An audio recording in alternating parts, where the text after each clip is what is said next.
Hello, in front of me I've got Genesis Thor 404. In this video I'll show you how to create keyboard macro. In the beginning, let's go to Thor app and go to key settings. Select key you would like to create macro on. Select macro. Select function.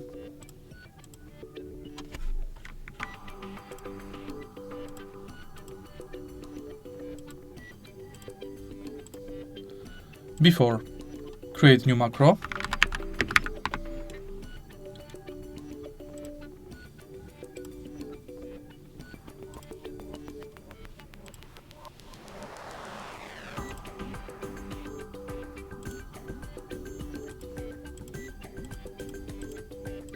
Start record.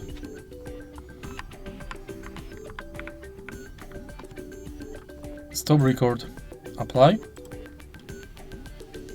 Now go to key settings, select macro and select your macro. Tap OK and it's done. To remove macro from the list,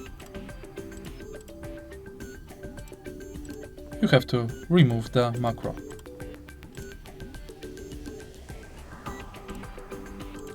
If you find the video helpful, please leave like, comment and subscribe.